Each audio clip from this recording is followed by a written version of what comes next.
FGL, l'invité de la rédaction. Elle les appelle ces jours blancs, ces jours qui parlent de l'absence de son frère, grand reporter assassiné en Afghanistan, voici 10 ans alors qu'il travaillait pour RTL. Les jours blancs, titre d'un livre signé Hélène Pradas-Billot qui couche sa peine, dont au dos de celui-ci se trouvent les belles paroles de Patrick Poivre d'Arvor qui l'été dernier, à la demande d'FGL, inaugurait sa traverse océane à Biscarrosse-Plage comme celle de Pierre, mon ami Pierre Billot, à qui nous rendions hommage. Hélène, bonjour et merci de prendre de la région parisienne de vos précieuses minutes. Peut-on parler, à travers cet ouvrage, de thérapie vous concernant pour digérer ces jours que vous appelez sans? Peut-être de façon plus générale, c'est ce qu'apprend l'écriture. Oui, l'écriture est une forme de résilience, de résistance, d'arriver à dire toujours autrement ce qu'il est difficile de dire dans le quotidien, qu'il s'agisse de la gravité de la vie, ou aussi de la joie de la vie. Et puis il y a cette préface, celle de Patrick Poivre d'Arvor, comme nous le disions, qui dit que, comme tant d'autres, il a vécu douloureusement l'envol de ses filles. Un juste hommage, Hélène, fait avec amour par cet homme qui comprend. Comment l'avez-vous rencontré?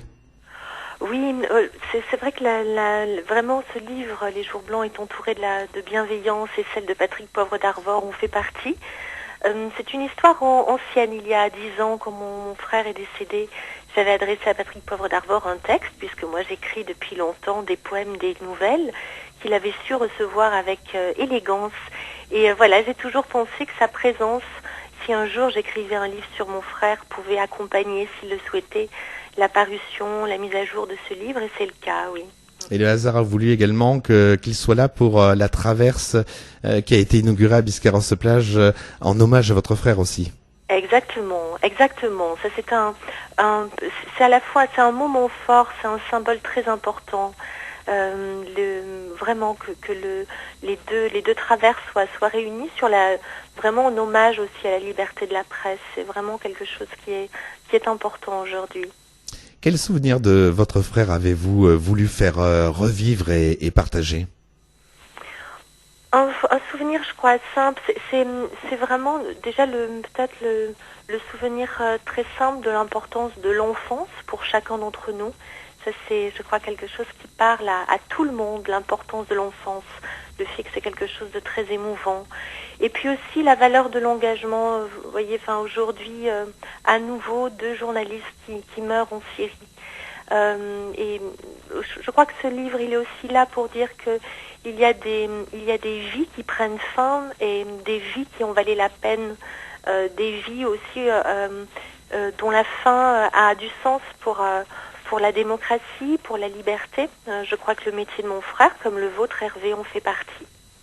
Avez-vous redécouvert Pierre en évoquant justement cette enfance dont vous parlez, commune, et quel était donc ce désir commun d'absolu? Comment le qualifier aujourd'hui? Je crois comme tous les enfants. Je ne sais pas si vous-même vous avez des enfants, ou si les gens qui nous écoutent ont des enfants, mais il y a dans l'enfance quelque chose qui est forcément du domaine de l'absolu de vivre et de la joie de vivre. Donc je crois que l'écriture permet d'explorer et d'aller loin aussi dans ce qu'on peut évoquer, des choses qu'on dit peu dans la vie de tous les jours. Donc ce livre, il est là pour dire, à travers la musique des mots, à travers le langage, ce qu'on exprime peu au quotidien finalement, comme tout livre. En le présentant, Hélène, sur les salons tels que vous le faites depuis sa sortie, c'est aussi un petit peu remuer le couteau dans la plaie?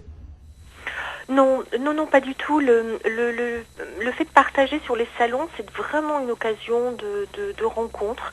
C'est ce que permet l'écriture, c'est ce que permettent les livres. C'est une chance extraordinaire de rencontrer les lecteurs. Pour moi, c'est vraiment une très grande joie, puisque quand on écrit, on ne sait jamais comment on va être reçu. Si l'histoire qu'on écrit va emmener un lectorat, va plaire, va faire réagir. Voilà. Et donc c'est d'abord une occasion, les salons, de rencontrer des personnes, des gens qui ont été émus par les Jours Blancs, des gens qui ont envie d'en parler, des gens qui réagissent. Et ça, je trouve, une extraordinaire richesse. En écrivant ce roman, est-il apparu une autre femme que celle que vous pensiez alors être? Pas vraiment, puisque, disons que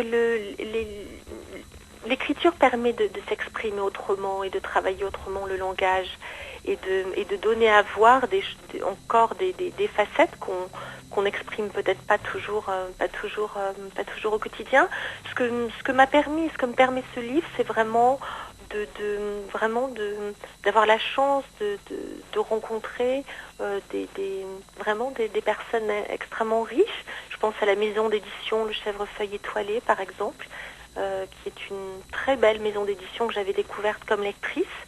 Et voilà, Patrick Poivre d'Arvor évidemment, l'écrivain Patrick Souchon, et puis toutes les personnes comme vous, Hervé, qui ont entouré ce livre de chaleur et de bienveillance, vraiment. Vous dites ta mort pousse pourtant à la vie, une vie qui se suffit d'aimer. C'est une absence qui apprend, Hélène? Oui, c'est une absence qui apprend, comme toute épreuve. Comme toute épreuve apprend, apprend à voir la vie autrement. Je crois que dans les vagues de la vie, forcément on en ressort différent, forcément on savoure des choses autrement, on savoure la chance d'être là. Voilà. Je crois que la mort de mon frère me fait savourer cette chance d'être là. Moi, les miens, les gens que j'aime, les gens que je rencontre, c'est une très grande chance. Qu'est-ce qu'il vous dit aujourd'hui, Pierre? Est-ce qu'il vous parle après la sortie de ce roman? Est-ce que vous entendez encore sa voix? Oui, je crois que c'est la magie des liens de fratrie et des liens d'enfance, c'est qu'on est toujours lié avec ses frères et ses sœurs. Donc je suis extrêmement liée avec ma sœur, je suis encore toujours très liée avec mon frère. Donc je crois que mon frère me parle avec la simplicité de celui qu'il était.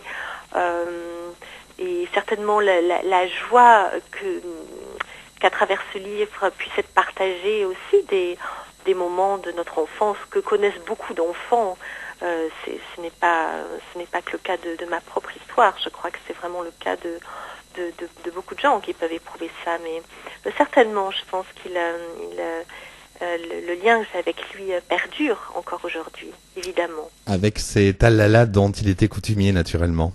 Exactement, vous qui l'avez bien connu, Hervé, la joie, l'humour, le recul de mon frère faisait vraiment partie de sa personnalité, y compris dans différents moments de sa vie. Et c'est bien de ces choses-là que racontent les jours blancs. C'est les choses aussi joyeuses, ce dont on se souvient, mais de façon joyeuse, des gens qui sont partis. Oui.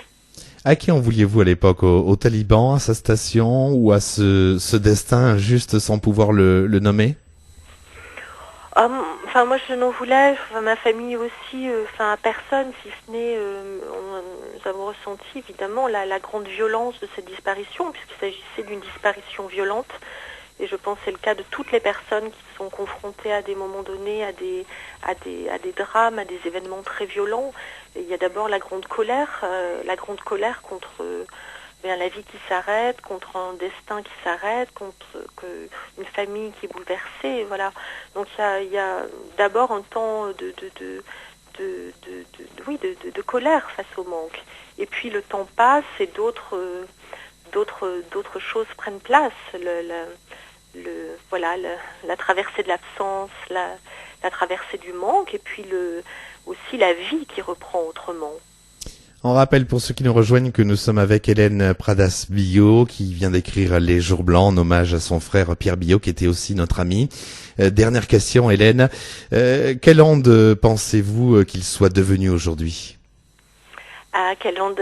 C'est vraiment le grand mystère, le grand mystère et c'est très individuel de ce que chacun pense que l'on devient lorsque l'on est décédé. Et moi, je prends les choses avec beaucoup de simplicité. Je pense que l'onde qu'il est, c'est aussi notre façon de le faire vivre. C'est le respect porté à sa vie, le rayonnement qu'il a toujours aujourd'hui dans le cœur des gens qu'il a marqués. Voilà, je crois que ça, c'est déjà la plus belle onde qu'il soit.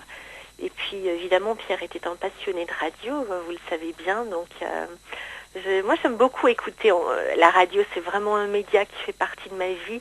Et quand je l'écoute, je pense beaucoup à mon frère et voilà, et à ses amis aussi, comme vous, qui contribuaient à travers les ondes, à travers les ondes radiophoniques, à partager des choses importantes avec vos auditeurs.